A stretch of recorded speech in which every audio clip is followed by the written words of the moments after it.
I request you sir, ఎన్నికలకు 6 నెలల ముందు రాజకీయాలు చేద్దాం. మీరు అన్నారు ముఖ్యమంత్రి గారు, వి వెల్కమ్ ఇట్. మిగతా 4.5 ఏళ్ళు నిర్మాణాత్మక ప్రతిపక్షంగా మా పని మేము చేస్తాం. ప్రజలు మీకు అధికారం ఇచ్చారు, చిన్న వయసులో మంచి చేయండి. ప్రజాస్వామ్యంలో ప్రజలకు సేవ చేసే అదృష్టం మీకు కలిగింది. తప్పకుండా we will support you sir. కానీ దయచేసి మేము మా పార్టీ తరఫున ముగించే ముందు చేసే విజ్ఞప్తల్లా ఒకటి, మా మీద కోపం ఉంటే మమ్మల్ని తిట్టండి, కానీ తెలంగాణ కోసం దయచేసి కలిసిమెలిసి కలబడి నిలబడి పోరాడిన పార్టీని అవమానించకండి. ఉద్యమంలో ఉదయించిన మా పార్టీని అవమానించకండి. కొట్లాట అనేది మా డిఎన్ఏలో ఉంది, తప్పకుండా కొట్లాడతాం ప్రజల పక్షాన. ప్రధాన ప్రతిపక్షంగా మీరిచ్చిన ఒక్క మాట కూడా ఎక్కడ మోసం జరిగినా తెలంగాణ ప్రజలకు మౌనం వహించం, సహించం, భరించం. ప్రాంతం వాడు మోసం చేస్తే ఈ ప్రాంతంలోనే పాత్ర పెడతామన్న కాళోజీ మాటలు వారికి గుర్తు చేస్తూ జై తెలంగాణ. డాక్టర్ వివేక్ వెంకటస్వామి గారు.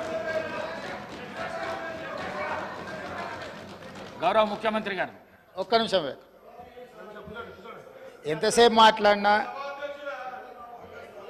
రామారావు గారు మేము కలిసి వస్తాం, ప్రభుత్వానికి సహకరిస్తాం అని పదే చెప్తున్నాడు. నేను వారికి ఒకటే సూచన చేస్తున్నా, మీరు కలిసి వస్తారా లేదా అనేది, అన్నం ఉడికిందా లేదా అనేది ఒక మెతుకుని బట్టి చూస్తే తెలుస్తుంది. ప్రతిపక్ష నాయకుడు సభలకే రాడు, వీళ్ళు కలిసి వస్తారని చెప్తే నమ్మేది ఎవరు అధ్యక్ష? నేను అందుకే వారికి సూచన చేస్తున్నా, వెనకాల ఉండే అక్కలు ఇక్కడ ఉండి చెప్పి ఇక్కడ ముంచి అక్కడికి తేలినరు. ఆ అక్కల మాటలు విన్నాడు అనుకో జూబ్లీ బస్ స్టాండ్లో కూర్చోవాల్సి వస్తుంది అధ్యక్ష.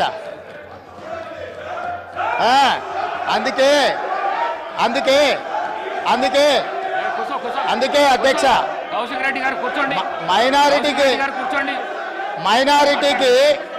మైనారిటీకి మంత్రి ఇవ్వలేదన్నాడు. 2014 నుంచి 2019 వరకు ఒక్క మహిళకు కూడా మంత్రి పదవి ఇవ్వలేదు అధ్యక్ష.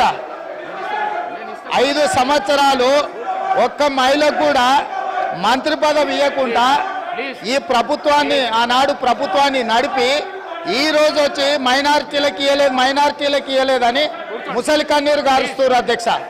కాబట్టి దయచేసి అన్ని విషయాలు మాకు తెలుసు, సహకరించేది ఉంటే ప్రతిపక్ష నాయకుడిని వచ్చి సభలో కూర్చోమని చెప్పుండ్రు అధ్యక్ష.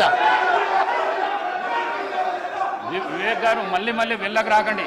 వివేక్ గారు, ఈ ప్రాక్టీస్ మంచిది కాదు. మళ్ళీ వెళ్ళకు రాకండి. కొత్త సభ్యులకు ఇది నేర్పించకండి. మీరు సభా మర్యాదలను కాపాడండి. మీరు వెళ్ళండి. మీరు పల్ల రాజేశ్వర్ గారు మీరు వెళ్ళండి ప్లీజ్. మీరు వెళ్ళండి, సభా మర్యాదలను కాపాడండి. మీరు వెళ్ళండి. కూర్చోండి ప్లీజ్, కూర్చోండి.